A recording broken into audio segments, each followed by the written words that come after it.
एकदा काय झालं, अमेरिकेमध्ये स्टॉक मार्केट अवेअरनेससाठी एक प्रोग्राम अरेंज केला. त्यामध्ये काही एक्सपर्ट लोकांना बोलवण्यात आलं, की ज्यांना स्टॉक मार्केटचा खूप सारा अनुभव होता, आणि काही कॉमन पब्लिक लोकांना बोलवण्यात आलं, की ज्यांना स्टॉक मार्केटबद्दल काहीही माहीत नाही आहे. आणि दोघांना पण काही प्रमाणामध्ये शेअर्स बाय करण्यासाठी सांगितले. आणि तुम्हाला आश्चर्याचा धक्का बसेल, की 10 वर्षानंतर त्यामध्ये काय झालं असेल ते आपण पाहूया.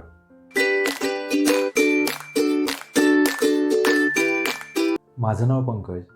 चला तर आपण बघूया स्टॉक मार्केटबद्दल काही इन्फॉर्मेशन. शेअर मार्केटला आपण बेसिकली 2 नावांनी ओळखतो. एक तर आहे त्याला आपण इक्विटी मार्केट म्हणतो, दुसरं आहे त्याला आपण स्टॉक मार्केट म्हणतो. शेअर मार्केट म्हणजे काय? शेअर मार्केट म्हणजे की ज्या ठिकाणी शेअर्स आपण एखाद्या कंपनीचे शेअर्स बाय करू शकतो किंवा एखाद्या कंपनीचे शेअर आपण सेल करू शकतो. मग आपण एखाद्या कंपनीचे शेअर बाय करतो म्हणजे नक्की काय करतो? की आपण एखाद्या कंपनीचे शेअर बाय करतो म्हणजे त्या कंपनीमध्ये आपण काही ओनरशिप घेतो आहे. म्हणजे साध्या गोष्टीमध्ये सांगायचं म्हटलं की आपण त्या कंपनीचे काही प्रमाणामध्ये मालकी हक्क विकत घेतो आहे. याच्यामध्ये सोपं सांगायचं झालं की तुम्ही एखाद्या कंपनीचा शेअर ज्यावेळेस बाय करता त्यावेळेस तुम्ही तो बिझनेस बाय केल्यासारखाच असतो. जसं की त्या कंपनीला जर प्रॉफिट झालं तर ती कंपनी तुम्हाला काही प्रमाणामध्ये ते प्रॉफिट शेअर करेल. यालाच आपण इंग्लिशमध्ये डिव्हिडंड म्हणतो. डिव्हिडंड म्हणजे काय, की कंपनीला जर ₹100 प्रॉफिट झालं एक्झाम्पल, तर कंपनी त्यामधील काही पर्सेंटेज तुम्हाला जे शेअर होल्डर आहे त्या कंपनीत तुम्ही जर शेअर घेतला आहे तर तुम्हाला कंपनी ते काही प्रमाणामध्ये ते प्रॉफिट तुम्हाला शेअर करते. यालाच आपण डिव्हिडंड म्हणतो. आणि लॉस झाला त्याच पद्धतीनं तुम्हालाही लॉस होऊन जाईल. तुम्ही एखाद्या कंपनीचा शेअर घेताय म्हणजे नेमकं काय करताय ते तुम्हाला एक साध्या एक्झाम्पलनुसार मी सांगेल, की तुम्ही एक बिझनेस स्टार्ट केला आहे आणि त्या बिझनेससाठी तुम्हाला एक नॉर्मली ₹1,00,000 लागत आहेत आणि तुमच्याकडे ₹50,000 आहे आणि तो तुम्ही बिझनेस स्टार्ट केला. पण तुम्हाला तो एक बिझनेस स्टार्ट अजून पुढं नेण्यासाठी की तुम्हाला अजून एक पार्टनरची गरज आहे. तुम्ही तुमच्या मित्राला पार्टनर म्हणून तुमच्या कंपनीमध्ये घेतलं. तर तुम्ही काय केलं, की त्यांनी तुम्हाला ₹50,000 दिली. म्हणजे तुम्ही काय केलं, की तुमच्या कंपनीचे 50% शेअर्स त्याला दिले. म्हणजे जे काही कंपनीला प्रॉफिट होईल येणाऱ्या काळामध्ये, तर 50% जो नफा होईल तो तुम्हाला तुमच्या मित्राला शेअर करावा लागणार आहे. त्याच पद्धतीनं स्टॉक मार्केटमध्ये पण ज्या माणसाकडे किंवा ज्या ओनरकडे त्या कंपनीचे 50% जास्त शेअर्स असतात, त्या कंपनीमध्ये डिसिजन घेण्यासाठी किंवा कंपनीची पुढची वाटचाल ठरवण्यासाठी हे जे सगळे मालकी हक्क, डिसिजन मेकिंगचे हक्क आहेत ना, त्या व्यक्तीला मिळतात. जसं की नॉर्मल बघायला गेलं, की Facebookचा जो ओनर आहे मार्क, तर याच्याकडं Facebookचे 60% जास्त शेअर्स आहेत. मालकी हक्क जो आहे तो त्याच्याकडे आहे. 40% शेअर जे आहेत हे पब्लिक किंवा इन्स्टिट्यूशनल बायर किंवा हे कॉमन पब्लिकला देण्यात आलेले आहेत. मग जे काही त्या Facebookला प्रॉफिट होईल, ते कंपनीची येणाऱ्या काळातली ग्रोथ, याच्यावर त्या शेअर होल्डर्स जे आहेत कंपनीचे यांचा नफा ठरतो. ज्यावेळेस तुम्ही एखाद्या कंपनीचा शेअर बाय करताय म्हणजे तुम्ही त्या कंपनीचा फक्त शेअर्सच बाय करत नाही आहेत, त्या कंपनीच्या बिझनेसमध्ये तुम्ही पैसे लावताय.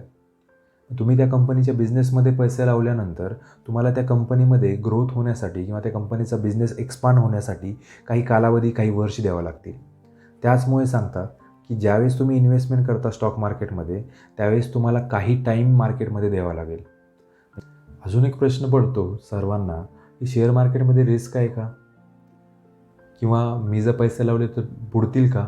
एक एक्झाम्पल दिलं होतं, की ज्याच्यामध्ये मी तुम्हाला सांगितलं होतं, की तुम्ही एखादा बिझनेस स्टार्ट करताय आणि तो बिझनेस प्रॉफिटमध्ये गेला तर तुम्हाला प्रॉफिट होईल, तो बिझनेस लॉसमध्ये गेला तर तुम्हाला लॉस होईल. त्याच पद्धतीनं ज्यावेळेस तुम्ही एखाद्या कंपनीचा शेअर बाय करताय, त्या कंपनीमध्ये इन्व्हेस्टमेंट करताय, तर कंपनीच्या प्रोडक्टचा सेल्स वाढेल, कंपनीची ग्रोथ वाढेल. त्याच वेळेस तुम्हाला पण त्यामध्ये फायदा होईल आणि तुमच्या शेअर्सची प्राईस पण त्या पद्धतीनंच वाढेल. कंपनी जर लॉसमध्ये जाईल तर कंपनीमध्ये त्या पद्धतीने त्या शेअर होल्डरला पण त्या कंपनीमध्ये लॉस होईल आणि तुम्हाला कुठल्याही पद्धतीचा डिव्हिडंड पण मिळणार नाही आणि तुमचे पैसेसुद्धा त्याच्यामध्ये जाण्याची शक्यता असते. मग मार्केटमध्ये रिस्क जर बघायला गेलं तर रिस्क हे आपण कॅल्क्युलेटेड घेणं गरजेचं आहे. मग त्यासाठी काय केलं पाहिजे? त्यासाठी भरपूर पॅरामीटर मार्केटमध्ये आहे. जसं की आपण फंडामेंटल ॲनालिसिस करू शकतो. फंडामेंटल ॲनालिसिसमध्ये काय येतं, त्या कंपनीमध्ये कुठल्या गोष्टी चालू आहेत, त्या कंपनीमध्ये मॅनेजमेंट कसं आहे, त्या कंपनीमध्ये क्वार्टर रिझल्ट कसे लागत आहेत मागच्या ह्याच्यामध्ये, हे आपण फंडामेंटल ॲनालिसिसमध्ये सगळ्या गोष्टींचा ॲनालिसिस करू शकतो. की कंपनीमध्ये प्रॉफिट कमवते का, कंपनी येणाऱ्या काळामध्ये काय काय कंपनीचे धोरणं आहेत हे आपण बघू शकतो. त्याच पद्धतीनं टेक्निकल ॲनालिसिसमध्ये काय आहे, की टेक्निकल ॲनालिसिसमध्ये आपण शॉर्ट टर्ममध्ये कुठलं बॅरियर आहे त्याच्यामध्ये, किंवा चार्ट रीडिंग कशी करतात, मग कंपनीमध्ये कुठल्या गोष्टींचं आपण ॲनालिसिस केलं पाहिजे, ह्या सगळ्या गोष्टींचं ॲनालिसिस करून आपण एक स्टॉक सिलेक्ट करू शकतो. प्रत्येकजण ज्यावेळेस स्टॉक मार्केटमध्ये येतो त्याचा पहिला प्रश्न असा असतो की स्टॉक मार्केटमध्ये मी इन्व्हेस्टमेंट केली तर मला लाँग टर्ममध्ये किंवा शॉर्ट टर्ममध्ये किती रिटर्न मिळाले पाहिजे किंवा किती रिटर्न मिळू शकतात. तर त्याचं सिम्पल आहे की तुम्ही ज्यावेळेस स्टॉक मार्केटमध्ये इन्व्हेस्टमेंट करताय आणि ज्यावेळेस तुम्ही लाँग टर्मसाठी इन्व्हेस्टमेंट करताय त्यावेळेस तुम्हाला जे रिटर्न आहे ते 15% ते 20%च्या मध्ये मिळतील. ज्यांनी इन्व्हेस्टमेंट केली आहे स्टॉक मार्केटमध्ये लाँग टर्मसाठी त्यांना खूप सारे चांगल्या पद्धतीनं रिटर्न मिळाले. ज्यावेळेस आपण एखाद्या बिझनेसमध्ये इन्व्हेस्टमेंट करतो त्यावेळेस त्या बिझनेसला आपण ग्रो होण्यासाठी जसा टाईम फ्रेम देतो की जसे त्याला आपण एखादा तुम्ही बिझनेस स्टार्ट केला आहे त्याला ग्रो होण्यासाठी वेळ लागेल, त्याच पद्धतीनं ज्यावेळेस तुम्ही एखाद्या स्टॉकमध्ये इन्व्हेस्टमेंट करताय त्याला ग्रो होण्यासाठी पण वेळ लागतो. मग स्टॉक मार्केटमध्ये जर तुम्ही चांगली कंपनी पिक केली, त्या सेक्टरमध्ये बूम आहे, जसं की आत्ता बघितलं की आय टी सेक्टरमध्ये बूम आहे, इलेक्ट्रिक व्हेकलचे जे स्टॉक आहे जसं की आय टी सेक्टरमध्ये बघायला गेलं तर इन्फोसिस आहे, विप्रो आहे. अजून एक गोष्ट आहे की तुम्हाला ज्यावेळेस शेअर मार्केट स्टार्ट करायचं आहे तर एक नॉर्मल प्रश्न पडतो की किती रुपये पाहिजे माझ्याकडे शेअर मार्केट स्टार्ट करायला. तर बेसिकली तुम्हाला सांगण्याची गोष्ट अशी आहे की शेअर मार्केट स्टार्ट करण्यासाठी तुम्हाला काही लाखो रुपयाची गरज नाही आहे. तुमच्याकडे नॉर्मली 1000 रुपीज जरी असतील तर शेअर मार्केटमध्ये सगळ्यात इम्पॉर्टंट गोष्ट काय आहे की पेशन्स, की तुमच्यामध्ये किती पेशन्स आहे, एकदा तुम्ही शेअर बाय केल्यानंतर किती दिवस थांबू शकता, तो बिझनेस ग्रो होण्यासाठी किती दिवस तुम्ही त्याला देऊ शकता, ह्या सगळ्या गोष्टी मॅटर करतात. त्यामुळं तुम्ही जर 1000 रुपीजपासून जरी स्टार्ट केली आणि तुम्ही दर महिन्यामध्ये 1000 रुपीज जर इन्व्हेस्ट करत राहिलात लाँग टर्ममध्ये आणि त्याच्यामध्ये फक्त 15% ते 20% दरवर्षी जर अमाऊंट वाढवत गेलात, समजा 1000चं एक्झाम्पल मी तुम्हाला देतो आणि आपण रिटर्न जर 15 ते 20% जर पकडले तर येणाऱ्या 20 ते 25 वर्षानंतर त्याची व्हॅल्यू जी आहे ते 1 CRच्या वर गेली असेल. त्याच पद्धतीनं तुम्ही जसं म्युच्युअल फंडमध्ये जरी इन्व्हेस्टमेंट केली, systematic investment plan through, SIP through, त्याच्यामध्ये पण तुम्हाला लाँग टर्ममध्ये खूप चांगले बेनिफिट मिळू शकतात. मग तुम्ही एक पोर्टफोलिओ बनवला, ज्या पोर्टफोलिओमध्ये तुम्ही 25 ते 30 स्टॉक बाय केले आणि त्याच्यामध्ये तुम्ही कन्सिस्टन्सी इन्व्हेस्टमेंट करताय. त्यानंतर तुम्ही एक म्युच्युअल फंड बाय केला. म्युच्युअल फंडमध्ये मी तुम्हाला 3 ते 4 म्युच्युअल फंड सांगेल. म्युच्युअल फंडमध्ये तुम्ही इन्व्हेस्टमेंट करताय लाँग टर्मसाठी, ते काही तुम्ही शॉर्ट टर्मसाठी करत नाही आहेत. आणि एक पोर्टफोलिओ बनवला आहे की त्याच्यामध्ये पण तुम्ही लाँग टर्मसाठी बनवताय आणि तुम्ही शॉर्ट टर्मसाठी ट्रेडिंग करताय की ज्याच्या थ्रू तुम्ही पोझिशनल कॉल घेताय, स्विंग ट्रेडिंग करताय. तुम्हाला जर वेळ असेल तर तुम्ही इंट्राडे करू सुद्धा शकता.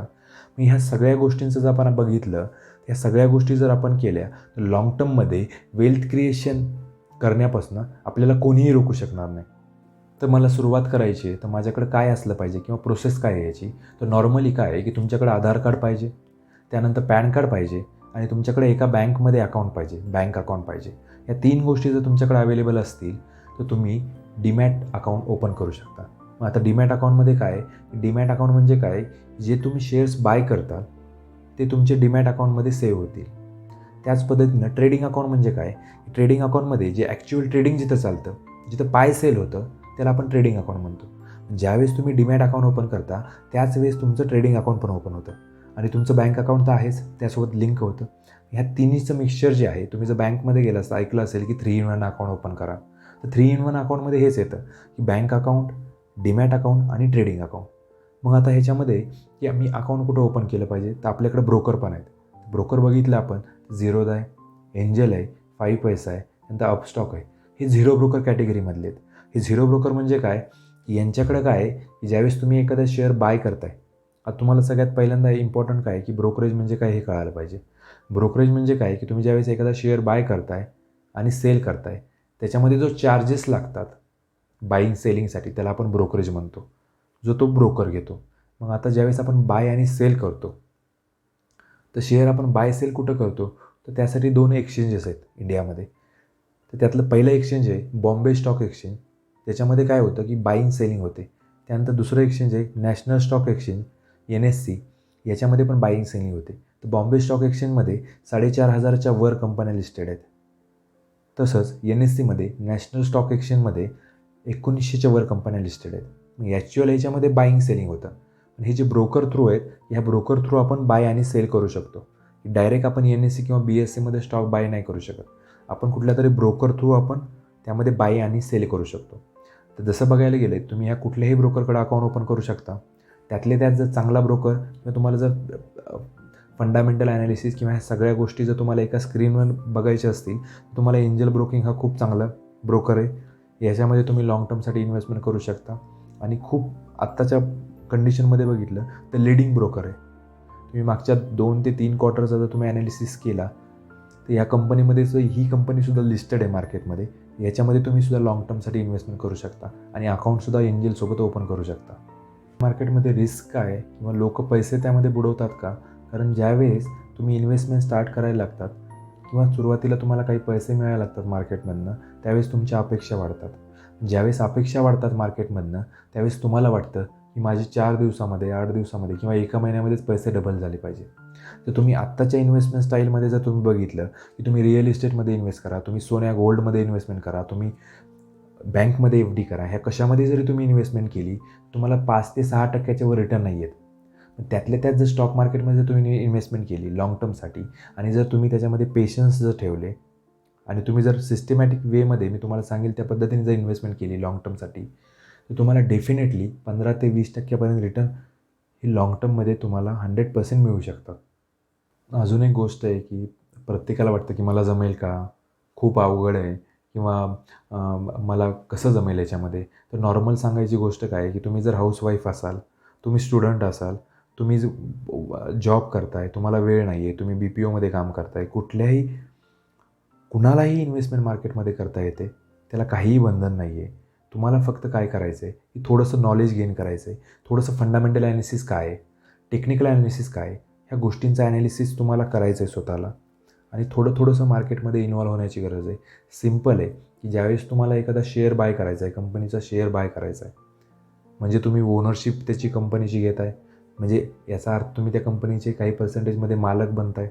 पण ज्यावेळेस तुम्ही एखादी कंपनी बाय करताय तर तुम्हाला त्या कंपनीमध्ये काय काय गोष्टी बघितल्या पाहिजेत, हा सगळ्यात महत्त्वाचा प्रश्न आहे. त्यामध्ये जर सगळ्यात इम्पॉर्टंट गोष्ट काय आहे की तुम्ही ज्यावेळेस एखादी कंपनी बाय करताय तर ती कंपनी येणाऱ्या काळामध्ये कसा परफॉर्म करणार आहे, त्या कंपनीला येणाऱ्या काळामध्ये कशी ग्रोथ आहे, त्या कंपनीचा बिझनेस मॉडेल कसं आहे, त्या कंपनीवर किती कर्ज आहे, त्या कंपनीला मागच्या क्वार्टरमध्ये कसा रिझल्ट लागला, मागच्या 2 ते 3 वर्षामध्ये त्याचा परफॉर्म कसा आहे आणि येणाऱ्या काळामध्ये त्याला काय अपॉर्च्युनिटी आहे, अशा गोष्टींचं जर तुम्ही ॲनालिसिस केलं तर तुम्हाला एखादा शेअर बाय करताना आहे ना खूप सोपं जाईल आणि ती कंपनी तुम्हाला आहे ना लाँग टर्ममध्ये प्रॉफिटेबल राहील, प्रॉफिटच देत राहील. नॉर्मली बघायला गेलं की तुम्ही इन्फोसिसमध्ये जर इन्व्हेस्टमेंट केली तर त्याच्यामध्ये इन्फोसिस तुम्हाला दरवर्षी 2 ते 3 वेळेस डिव्हिडंड देते की ते प्रॉफिट शेअर करते. डिव्हिडंड म्हणजे काय, कंपनीला जर ₹100 प्रॉफिट झालं त्यातले काही पर्सेंटेज प्रॉफिट हे ते जे त्यांचे शेअर होल्डर आहेत त्यांना शेअर करते. यालाच म्हणतो आपण डिव्हिडंड. कंपनी काय करते की तुम्हाला डिव्हिडंडच्या रूपामध्ये काही प्रमाणामध्ये प्रॉफिट तुम्हाला शेअर करते आणि कंपनीचा जो शेअर आहे याची प्राईस तर वाढतेच आहे. काही कंपनीचे जर तुम्हाला एक्झाम्पल द्यायचे झाले तर नॉर्मली जर आपण बघितलं की विप्रो कंपनी की मागच्या तुम्ही 40 वर्षाआधी जर त्याच्यामध्ये जर ₹10,000 इन्व्हेस्ट केले असते तर आजच्या कंडिशनमध्ये जर त्याची व्हॅल्यू जर बघितली आपण तर तुम्हाला विश्वास बसणार नाही आहे की इतकं व्हॅल्यू झाली असती त्याची की 1000 करोडच्या वर झाली असती. त्याच पद्धतीने तुम्ही इन्फोसिसमध्ये, रिलायन्समध्ये, HDFC बँकमध्ये या कंपन्यांचे जर तुम्ही जर रेट बघितले मागच्या 20 ते 30 वर्षाआधी हे काहीही नव्हते. आत्ता जर तुम्ही प्राईस बघितली त्यांची तर ही अवाढव्य प्राईस आहे. आता नॉर्मल बघायला गेलं कंपनीची जी प्राईज असते त्या कंपनीच्या प्राईजवर ती कंपनी मोठी आहे का छोटी आहे का हे ठरतं का? नाही. ही कंपनीची जी प्राईज आहे हे फक्त त्याचं एक इंडिकेटर आहे. जसं की नॉर्मल तुम्हाला एक्झाम्पल द्यायचं झालं की MRFच्या शेअरची प्राईज जी आहे ही 84,000 80,000 आहे. आता मार्केट डाऊन आहे त्यामुळे डाऊन आली असेल. पण नॉर्मल तुम्ही बघायला गेला रिलायन्सची प्राईज किती आहे? मग रिलायन्सची प्राईज आणि MRFची प्राईज यांच्यामध्ये खूप सारा फरक आहे. पण नॉर्मली जर बघायला गेलं तर शेअर प्राईजवर ती कंपनी किती मोठी आहे आणि किती छोटी आहे हे ठरत नाही. आता जर तुम्ही रिलायन्सचा जर तुम्ही मार्केट कॅप बघितला तो MRFपेक्षा 3 या 4 टाईम्स जास्त आहे. त्यामुळे कंपनीची जी प्राईज आहे याच्यावर कंपनी चांगली आहे का किंवा खराब आहे का किंवा ही मोठी आहे का ही छोटी आहे का हे ठरत नाही. त्यावेळेस तुम्हाला ज्यावेळेस कंपनी चांगली आहे मग हे कसं कळतं, ज्यावेळेस तुम्ही त्या कंपनीचं फंडामेंटल ॲनालिसिस करता, त्याचं मॅनेजमेंट बघता, त्यावेळेस तुम्हाला कळतं. सर्वांना हा क्वेश्चन पडतो की मी सुरुवातीला कुठल्या कंपनी बाय करू किंवा मी काय करायला पाहिजे, किंवा मी स्टॉक मार्केट तर मी अकाउंट तर ओपन केलं आहे, तर मी कुठली कंपनी बाय करू. तर साधं आणि सिम्पल आहे. त्याच्यामध्ये काय आहे, तुम्हाला ज्यावेळेस एखादी कंपनी बाय करायची आहे ना, तर नॉर्मली जरी सुरुवातीच्या काळामध्ये जर तुम्ही ऑब्झर्वेशन करायला स्टार्ट केलं ना, तुम्हाला सगळ्या गोष्टींचं ॲनालिसिस कळेल. काही एक कंपन्यामध्ये इन्व्हेस्टमेंट करू शकतो की मी सुरुवातीला कुठले स्टॉक बाय करायला पाहिजे, किंवा माझ्यासाठी कुठले स्टॉक बेटर राहतील. तर सगळ्यात चांगली गोष्ट जर बघितलं की आपण डेली यूजमध्ये ज्या गोष्टी यूज करतो अशा कंपनीच्यामध्ये आपण जर इन्व्हेस्टमेंट केली तर आपल्याला लाँग टर्ममध्ये चांगलं बेनिफिट मिळू शकतं. जसं की नॉर्मली मी मॉर्निंगला उठलो आणि मी सुरुवातीला काय करतो की ब्रश करतो. तर ब्रश करताना मी कोलगेट वापरतो. ज्यावेळेस मी ब्रश करतो त्यावेळेस कुठल्या कंपनीचं पेस्ट वापरतो तर मी कोलगेटचं वापरतो. त्यानंतर आत्ता नवीनच्या गोष्टीमध्ये बघायला गेलं तर मी पेस्ट कुठलं वापरतो आहे, समजा पतंजलीचं वापरतो आहे तर रुची सोयाचा शेअर आहे. मी आत्ता इथं बसलो आहे, लाईट कुठली आहे तर हेवेल्सची लाईट वापरतो आहे. आत्ता सध्या फॅन चालू आहे वर, तर फॅन कुठला आहे, बजाजचा फॅन आहे. त्याचं तिकडं बघितलं फ्रीज कुठलं आहे तर वोल्टासचं फ्रीज आहे. त्यानंतर माझ्याकडे लॅपटॉप आहे. त्यानंतर माझ्याकडे सगळ्या गोष्टी आहेत. माझ्याकडे खाली फरशी कुठली आहे तर कजारिया सिरॅमिक्सची आहे. त्यानंतर माझं टॉयलेटमध्ये गेलो तर टॉयलेटमध्ये कुठल्या गोष्टी आहेत, मी क्लोथ कुठल्या कंपनीचे घातले आहेत, ह्या सगळ्या कंपन्या ज्या आहेत ह्या मार्केटमध्ये लिस्टेड आहेत. मग आपण जर नॉर्मल जर ॲनालिसिस करायला शिकलो, जसं की मी किचनमध्ये गेलो, मी जेवताना कुठल्या कंपनीचं मीठ वापरतो आहे तर मी टाटाचं मीठ वापरतो आहे. त्यानंतर मी चहा बिस्किट खातो आहे तर मी बिस्किट कुठलं खातो आहे तर ब्रिटानियाचं बिस्किट खातो आहे. मग हे लिस्टेड आहेत का स्टॉक, तर 100% लिस्टेड स्टॉक आहेत. आणि ह्या कंपन्या लार्ज कॅप कंपन्या आहेत आणि ह्या प्रॉफिट मेकिंग कंपन्या आहेत. दर क्वार्टरमध्ये ह्या प्रॉफिट कमवत आहे. मी डोक्याला तेल कुठलं लावतो, समजा मी डोक्याला पॅराशूट तेल लावतो, कंपनी आहे का लिस्टेड, आहे. त्यानंतर मी डेली यूजमध्ये अजून काही काही गोष्टी करतो. मी टी व्ही कुठल्या कंपनीचा वापरतो, मी लाईट कुठल्या कंपनीची वापरतो आहे, मी डेली यूजमध्ये कुठल्या कुठल्या गोष्टी यूज करतो आहे, या सर्वांच्या कंपन्या मार्केटमध्ये लिस्टेड आहेत. मग काही काही शेअर्स जे आहेत की जे FMCG कॅटेगरीमध्ये येतात, जे डेली आपण खाण्यापिण्यामध्ये यूज करतो, अशा काही कंपन्यांच्या शेअरमध्ये आपण इन्व्हेस्टमेंट करू शकता. किंवा येणाऱ्या काळामध्ये इलेक्ट्रिक व्हेकलचा जमाना येणार आहे, किंवा सगळ्यात इम्पॉर्टंट की येणाऱ्या काळामध्ये हे एनर्जी सेक्टर, जे इलेक्ट्रिक व्हेकलमुळं त्यांना एनर्जी पुरवण्यासाठी एनर्जी सेक्टर पण खूप इम्पॉर्टंट आहे. मग एनर्जी सेक्टरमध्ये कुठले कुठले स्टॉक येतात, त्यामध्ये रिन्युएबल एनर्जीवाले कुठले येतात, विंड एनर्जीवाले कुठले येतात. मग ह्या स्टॉकचं जर तुम्ही ॲनालिसिस केलं तुम्हाला एका गोष्टीवरनं भरपूर साऱ्या गोष्टी मिळतील. जसं की ॲनालिसिस करण्यासाठी मी तुम्हाला एक एक्झाम्पल सांगतो. जसं की तुम्ही जर आत्ता मार्केटमध्ये जर जाऊन बघितलं, समजा तुम्हाला टाटा मोटर्सचा शेअर घ्यायचा आहे, समजा तुम्ही टाटा मोटर्सच्या शोरूममध्ये गेलात तर तुम्हाला तिथं वेटिंग दिसेल. आता जर तुम्ही मागच्या 1 ते 2 महिन्यामध्ये दर 1 महिन्याला दर 1 तारखेला हे ऑटो सेल्स नंबर येतात. तर मागच्या महिन्यामध्ये बघितले तुम्ही तर होंडाईला मागं टाकलं टाटाने. तर टाटा मोटर्स आहे आता टॉप 2मध्ये आहे. मग हे टाटा मोटर्स इलेक्ट्रिक व्हेकलमध्ये 60-70% वाटा आत्ताच आहे टाटा मोटरचा. म्हणजे बाकी कंपन्यांपेक्षा एक पाऊल पुढं आहे टाटा मोटर्स.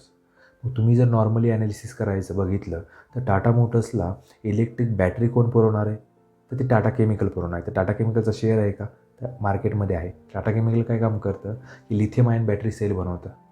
टाटा केमिकलचा शेअर वाढेल का, डेफिनेटली वाढेल. त्यानंतर इलेक्ट्रिक व्हेकल मार्केटमध्ये येतील, पण त्यांना चार्ज करण्यासाठी काहीतरी लागेल. मग हे चार्जिंग स्टेशनचं जाळं कोण उभारतं आहे, तर टाटा पॉवर उभारतं आहे. मग ह्या सगळ्या गोष्टींचा जर तुम्ही ॲनालिसिस केलं तर एका गोष्टीवरनं आपल्याला हे 3 स्टॉक मिळाले येणाऱ्या काळामध्ये. मग रिन्युएबल एनर्जीमध्ये कुठले, तर बोरोसिल रिन्युएबल एनर्जी आहे. ती काय बनवते, सोलार पॅनलवरची काच बनवते. त्यानंतर आपण इलेक्ट्रिक व्हेकलवाले स्टॉक जर बघायला गेलं तर ओलेक्ट्रा ग्रीनटेक आहे. किंवा हे इलेक्ट्रिक व्हेकल स्टॉक जे आहे जसं की टाटा मोटर्स आहे, ह्याला इलेक्ट्रिक व्हेकलला जे पार्ट पुरवणारी कंपनी जे ॲक्सेसरीज पुरवणारी कंपनी जे ह्या कंपनी पण लागतील. तर कुठली आहे, तर सोना BMW आहे. हे इलेक्ट्रिक व्हेकलमध्ये ग्लोबल मार्केटमध्ये ते 15 ते 20% याचा वाटा आहे ग्लोबल मार्केटमध्ये सोना BLWचा. मग हे चांगल्या चांगल्या कंपनीचे शेअर जे आहेत हे लाँग टर्ममध्ये खूप चांगल्या पद्धतीने वाढतील. आणि ह्यांचं व्हॅल्युएशन जर बघितलं आपण, हे आत्ताच खूप हायर व्हॅल्युएशनला आहे. मग तुम्ही जर लाँग टर्मचं जर ॲनालिसिस केलं तर तुम्हाला डेफिनेटली त्याच्यामध्ये प्रॉफिट राहील. तर मला नॉलेजसाठी काय करावं लागेल, नॉलेजसाठी सिम्पल आहे की तुम्हाला काय करायचं आहे, दिवसामधील फक्त अर्धा ते 1 तास ह्याच्यासाठी द्यायचा आहे. तर त्या अर्ध्या ते 1 तासामध्ये काय करायचं आहे तुम्हाला, नॉर्मली बघायचं आहे की आत्ता येणाऱ्या काळामध्ये कुठल्या सेक्टरमध्ये बूम येऊ शकतो, हे कुठल्या सेक्टरमध्ये डिमांड येऊ शकते. जसं की आत्ता जर बघितलं की आत्ताच्या टाईममध्ये एनर्जी सेक्टरमध्ये बूम आहे. एनर्जी हे येणाऱ्या काळामध्ये खूप चांगलं सेक्टर रिटर्न देईल. त्यानंतर बघितलं की जे प्लॅटफॉर्म ज्या कंपन्या आहेत, ज्या इंटरनेट बेस्ड प्लॅटफॉर्म कंपन्या आहेत, जसं की पेटीएम आहे, झोमॅटो आहे, इज माय ट्रिप आहे, नजारा टेक आहे, त्यानंतर CDSL आहे, MCX आहे, BSC आहे. हे सगळे इंटरनेट बेस्ड स्टॉक आहेत. IRCTC आहे, हे इंटरनेट बेस्ड स्टॉक आहेत. या स्टॉकला येणाऱ्या काळामध्ये खूप चांगलं डिमांड येणार आहे.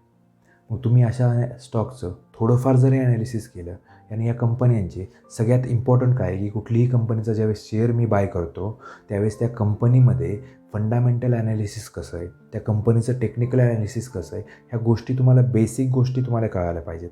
मग फंडामेंटल ॲनालिसिसमध्ये काय येतं, त्या कंपनीने मागच्या वर्षी किंवा मागच्या 5 वर्षामध्ये कंपनी किती पर्सेंटमध्ये प्रॉफिट कमवते, त्या कंपनीवर काही लोन आहे का, येणाऱ्या काळामध्ये त्या कंपनीचे काय धोरणं आहेत, या सगळ्या गोष्टींचं ॲनालिसिस म्हणजेच फंडामेंटल ॲनालिसिस. ह्या गोष्टी तुम्ही जर करायला शिकलात तर तुम्हाला येणाऱ्या काळामध्ये स्टॉक सिलेक्शनसाठी सोपं जाईल. आणि तुम्ही एकदा पोर्टफोलिओ तुमचा बनवला तर तुम्हाला लाँग टर्ममध्ये वेल्थ क्रिएशन करण्यापासून कोणीही रोखू शकत नाही. तर वेल्थ क्रिएशन करण्यासाठी 3 रूल आहेत मेजरली. पहिला रूल आहे की जर तुम्हाला जर वेळ असेल तुम्ही इंट्राडे पण करू शकता. जर तुम्हाला वेळेची कमी आहे, तुम्ही जॉब करताय, बाकी सगळ्या गोष्टी करताय, तर तुम्हाला त्याच्यामध्ये तुम्ही स्विंग ट्रेडिंग पण करू शकता. स्विंग पोझिशनल ट्रेडिंग, शॉर्टमध्ये सांगायचं म्हणलं, स्विंग आणि पोझिशनल ट्रेडिंगमध्ये काय होतं की तुम्ही शॉर्ट टर्ममध्ये एखादा शेअर बाय करताय आणि शॉर्ट टर्ममध्ये सेल करताय. जसं की एक्झाम्पल द्यायचं झालं, समजा PVRचं आहे की आता मॉल चालू होणार आहेत 100% येणाऱ्या महिन्यामध्ये. तर तुम्ही या महिन्यामध्ये जर PVRचा शेअर बाय केला आणि पुढच्या महिन्यामध्ये जसा मॉल ओपन होईल तोपर्यंत शेअर्सची प्राईज ही वाढलेली असेल 25-30%. मग त्यावेळेस तुम्ही त्याला लगेच सेल करू शकता. मग ह्याला काय म्हणतात आपण, शॉर्ट टर्ममध्ये आपण हे करतोय, स्विंग करतोय आणि पोझिशनल करतोय. हे एक झाला रूल. सेकंड गोष्ट काय आहे की तुम्ही एक पोर्टफोलिओ बनवू शकता, त्याच्यामध्ये 25 ते 30 स्टॉक असतील आणि लाँग टर्ममध्ये त्याच्यामध्ये तुम्ही इन्व्हेस्टमेंट करताय आणि कन्सिस्टन्सी दर महिन्यामध्ये त्याच्यामध्ये तुम्ही इन्व्हेस्टमेंट करत जाताय अमाऊंट. आणि लाँग टर्मचा जो पोर्टफोलिओ ह्याच्यामध्ये तुम्ही बाय सेल हे करत नाही आहेत. हा तुम्ही लाँग टर्मसाठी घेतला आहे ना, तर ह्याच्यामध्ये तुम्ही काही चेंजेस नाही करायचे. ह्याच्यामध्ये तुम्ही कंटिन्युअस फक्त ॲव्हरेजिंग करत दर महिन्याला ह्याच्यामध्ये ॲड करत राहायचं. आणि लाँग टर्ममध्ये तुम्हाला खूप चांगल्या पद्धतीने हे कंपनीज जे तुम्ही लाँग टर्मसाठी घेतल्यात ह्या तुम्हाला डिव्हिडंड देतील. म्हणजे त्या कंपनीत स्वतःच्या प्रॉफिटमधलं काही प्रॉफिट तुम्हाला शेअर करतील, हे तुम्हाला डिव्हिडंडचे पैसे येत राहतील. त्यानंतर तुमच्या कंपनीचा स्टॉक लाँग टर्ममध्ये वाढत राहील. त्यानंतर थर्ड गोष्ट अशी आहे की थर्ड रूल आहे की म्युच्युअल फंड. म्युच्युअल फंडमध्ये काय करायला इन्व्हेस्टमेंट पाहिजे, तर म्युच्युअल फंडमध्ये याच्यासाठी इन्व्हेस्टमेंट केली पाहिजे की म्युच्युअल फंडसारखा कंपाऊंडिंग इफेक्ट जो आहे तो बाकी कुठल्याही माध्यमामध्ये नाही आहे. जर तुम्ही म्युच्युअल फंडमध्ये इन्व्हेस्टमेंट केली लाँग टर्मसाठी तर कंपाऊंडिंग इफेक्ट थ्रू तुमचे पैसे जे आहेत, जसं की एक्झाम्पल द्यायचं झालं, तुम्ही 1000 रुपीज जर म्युच्युअल फंडमध्ये स्टार्ट केले आणि दरवर्षी त्याच्यामध्ये फक्त 15 ते 20% अमाऊंट जर तुम्ही इन्क्रीज करत राहिलात, दर महिन्याला तुम्ही सिस्टमॅटिक इन्व्हेस्टमेंट प्लॅन म्हणजे SIPमध्ये 1000 रुपीज टाकताय, तर तुम्ही जर बघितलं आणि समजा आपण जर मार्केटमध्ये 15 ते 20% रिटर्न जर कॅल्क्युलेट केलं, जास्त पण नाही, तर तुम्हाला लाँग टर्ममध्ये येणाऱ्या 20 ते 25 वर्षामध्येच तुमची जी अमाऊंट आहे ती 1 करोडच्या पार जाईल, फक्त 20-25 वर्षामध्ये. तर नॉर्मली बघायला गेलं मार्केटमध्ये पैसे कमवण्यासाठी सगळ्यात इम्पॉर्टंट जे आहे ते तुमच्यामध्ये पेशन्स पाहिजेत. जर तुमच्याकडे हाय लेवलचे जे पेशन्स असतील आणि तुमच्यामध्ये जर कन्सिस्टन्सी असेल मार्केटमध्ये, तर तुम्ही डेफिनेटली मार्केटमध्ये पैसे कमवू शकता.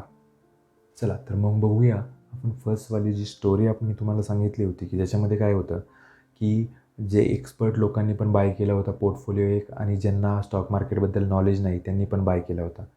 मग याच्यामध्ये काय झालं 10 वर्षानंतर, तर याच्यामध्ये 10 वर्षानंतर ही गोष्ट झाली की जे एक्सपर्ट लोक होते, की जे एक्सपर्ट पोर्टफोलिओ मॅनेजर होते, ज्यांनी जो पोर्टफोलिओ बनवला होता, जे स्टॉक बाय केले होते, त्यांच्यापेक्षा जे कॉमन लोकांनी जे स्टॉक बाय केले होते त्यांनी खूप पटीमध्ये आउट परफॉर्म केलं. कारण की जे एक्सपर्ट लोक होते, म्हणजे एक्सपर्ट लोकांनी जो बाय केलेला पोर्टफोलिओ होता त्याच्यामध्ये ते सारखं बाय आणि सेल करत राहिले. की आता हे सेक्टरवर जाते ते बाय करत राहिले, हे सेक्टर खाली जाते ते सेल करत राहिले. म्हणजे चर्निंग जे आहे ते त्या पोर्टफोलिओमध्ये जास्त असल्या कारणाने, आणि जे कॉमन लोक जे होते की त्यांना शेअर मार्केटबद्दल नॉलेज नव्हतं, त्यांना त्यांच्या रोजच्या जीवनामधील ज्या कंपनीज आहेत त्या कंपनीज दिसल्या त्यांना, आणि त्या कंपनीज त्यांनी बाय केल्या आणि त्यांनी त्या लाँग टर्ममध्ये 10 वर्षामध्ये त्यांनी त्याच्यामध्ये हातच लावला नाही, बाय आणि सेल पण केलं नाही.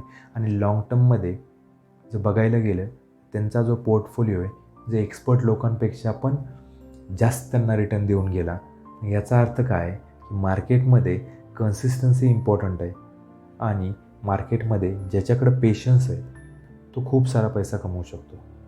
मग सगळ्यात इम्पॉर्टंट मार्केटमध्ये काय की पेशन्स आहेत आणि तुमची कन्सिस्टन्सी. मग आता आपण कधी कधी जास्त डोकं लावतो आणि म्हणतो की मी इंट्राडे करू का, मी स्विंग ट्रेडिंग करू का, पोझिशनल करू का, मी म्युच्युअल फंडमध्ये टाकू का मी लॉंग टर्मसाठी पोर्टफोलिओ बनवू. जर ह्या सगळ्या गोष्टींचा जर सार बघितला ना तर तुम्हाला एक गोष्ट कळून जाईल. तुम्ही ह्या सगळ्या गोष्टींचं जर कॉम्बिनेशनमध्ये जर केलं आणि ह्या सगळ्या गोष्टी वेगवेगळ्या जर ठेवता आल्या तुम्हाला तर वेल्थ क्रिएट होण्यापासून तुम्हाला कोणीही रोखू शकत नाही. सेकंड गोष्ट काय की जसं की आपण बँका बघितलं, ICICI bank, HDFC bank, Kotak bank, IDFC first bank यांना काहीतरी यांच्यावर यांच्यावर देखरेख करण्यासाठी किंवा यांच्यावर नजर ठेवण्यासाठी RBI आहे. त्याच पद्धतीनं स्टॉक मार्केटवर देखरेख ठेवण्यासाठी किंवा याच्यामध्ये काय चाललं आहे काय नाही आहे, कुठल्या शेल कंपन्या आहेत का, कुठल्या फ्रॉड कंपन्या इन्व्हेस्ट करत आहेत का किंवा कोणी इन्व्हेस्टमेंट करतं आहे, काय करतं आहे, इन्स्टिट्यूशनल बाय काय करत आहेत. मग ह्या सगळ्या गोष्टींचा देखरेख ठेवण्यासाठी एक संस्था आहे, त्याला आपण म्हणतो सेबी.